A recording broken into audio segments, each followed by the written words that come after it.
Só que, aonde que ela vai buscar os traços que vão identificá-la como mulher, os traços da feminilidade? Vai ser a mãe. Então, como se fosse necessário, em algum momento, um movimento de retorno. Um movimento de retorno complicado também pelo fato de que ela vai retornar àquela de quem ela deseja, ela tem que se separar. Né? Primeira complicação. E segunda complicação, o objeto de amor no futuro, que deverá ser um homem, não vai corresponder àquele que foi o primeiro objeto de amor dela, que era a mãe.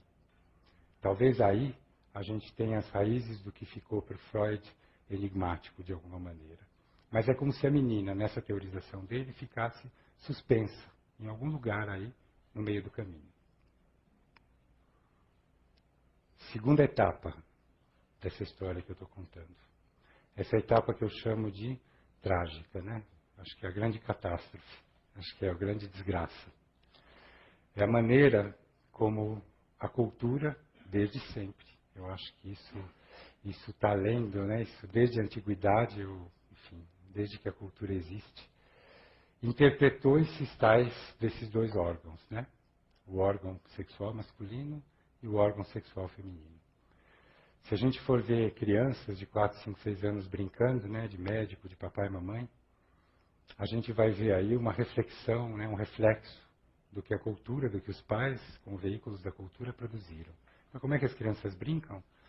Os meninos têm pipi e as meninas não têm pipi. Essa aqui é a desgraça. Então, existe um sexo que tem alguma coisa e existe um outro que não tem. Existem, então, os que têm e os que não têm. Existem os que são homens e existem os que são não homens. Né?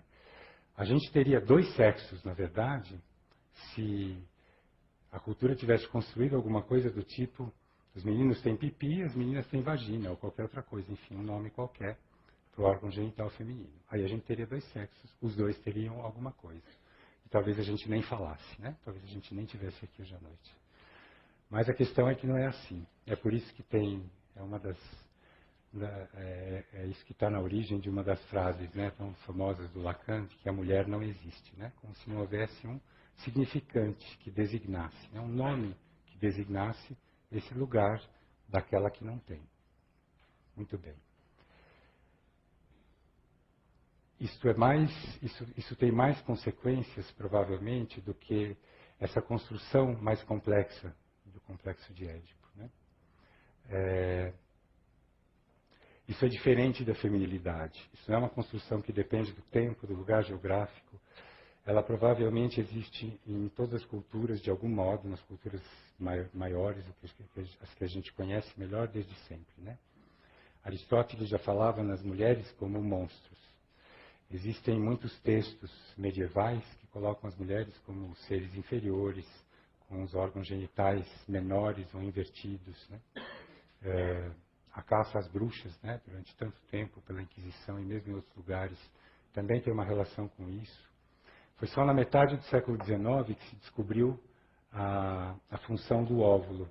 Então, até então se acreditava que o bebê estava todo contido em miniatura só no sêmen, né, só no esperma masculino.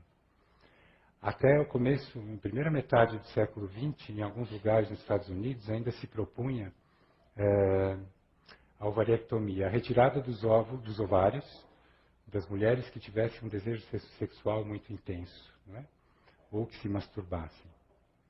E isso, de algum modo, está presente até hoje. Isso está presente e isso provavelmente é o fundamento do nosso psiquismo, da maneira como ele é construído. Eu penso que isso é tão forte, isso é tão poderoso, que isso tem um valor de lei. A gente tem na clínica, isso é da clínica de qualquer um, não é? A gente tem, a partir das diferentes culturas, de uma maneira maior ou menor, uma valorização familiar, um número muito grande de famílias, para não dizer todas ou quase todas, enfim, dos meninos, né? Desses bebês de sexo masculino. Paradoxalmente, mais grudados, mais queridos, entre aspas, talvez, pelas mães, né? Que são mulheres. Essa valorização do sexo masculino, ela é tão forte, ela é tão poderosa, que as mães não escapam disso. Não só não escapam disso, como, voltando para o início, para a questão da função paterna, a grande maioria dos casos de autismo, de psicose, de perversão, de crianças hiperativas, é de meninos. Né? São meninos. Eu li recentemente também no jornal um artigo mostrando um levantamento de cientistas americanos, médicos, descobrindo que os meninos são muito mais acometidos por questões psíquicas graves, né? Coisa que eu acho que todo psicanalista sabe. Também estão buscando uma causa orgânica para isso e não vai encontrar nada. Mesmo o movimento feminista, que construiu tantas coisas, né? A autonomia, a igualdade social, a igualdade na economia, a igualdade no trabalho, a igualdade dentro de casa, coisas, enfim, cuja importância é absolutamente indiscutível. Mesmo essas mulheres, o dia que se tornam mães, que são mães de um bebê, menino, ele corre mais risco. Né? Elas também, paradoxalmente, seguindo essa lei poderosíssima da cultura, né, correm o risco de grudar mais nesse filho.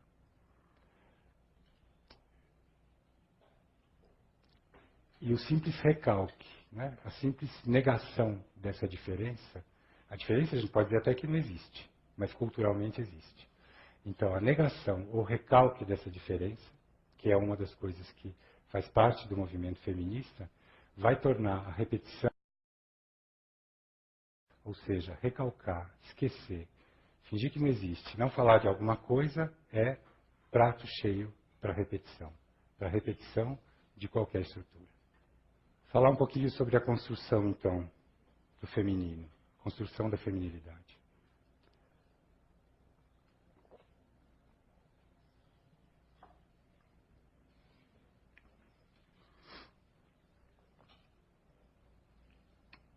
Lacan transformou essa pergunta do Freud, o que era a mulher, nessa pergunta ampla e generalista, uma pergunta muito mais reduzida. O que quer uma mulher? Eu penso que a única coisa que a gente pode imaginar, a única coisa que a gente pode considerar, é o que quer cada uma delas. Não é? Na clínica, embora a gente tenha uma teoria, né, toda uma teoria por trás da psicanálise, teoria essa que nasceu ou que deve nascer obrigatoriamente da clínica, toda vez que a gente escuta um sujeito, homem ou mulher, tanto faz, é aquele sujeito e é o que ele tiver a dizer. Então, no máximo, a gente pode falar sobre, talvez, as estruturas, as formações fundamentais que vão definir a feminilidade ou a masculinidade e alguém atuar preponderantemente na posição feminina ou na posição masculina. Ninguém atua o tempo todo de um lado ou de outro, na posição ativa ou passiva, ou na posição de sujeito ou de objeto. Mas, na relação com o par complementar, alguém atua preferencialmente, ou preponderantemente, ou na maior parte do tempo, numa dessas duas posições. O que a gente pode tentar pensar é quais são os fatores que vão determinar a operação numa dessas duas posições, alguém mais na posição de sujeito, ou mais na posição de objeto, e como que esses atributos que a cultura designa para a feminilidade ou para a masculinidade vão ser montados. E eu acho que aí vai ficar claro também por que a gente só pode pensar em um sujeito, em cada sujeito, e o que cada sujeito tem a dizer. E em relação a esses fatores que eu vou mencionar, a gente só pode falar em tendências, senão a gente cai numa coisa muito psicológica, né? Quase numa receita. Então, se o papai fizer isso com a filha tal coisa. Não é nada disso, não pode ser assim. Então, primeiro fator, que eu acho que é fundamental, sempre, né? A história de duas linhagens familiares. Todos nós somos filhos de duas linhagens familiares. E todos nós somos mais inscritos em uma delas. Todos nós, meninos e meninas, somos mais filiados à linhagem materna ou à linhagem paterna, ou melhor, somos mais identificados a uma dessas duas linhagens. E aí, nesse sentido, as concepções de masculino e feminino, de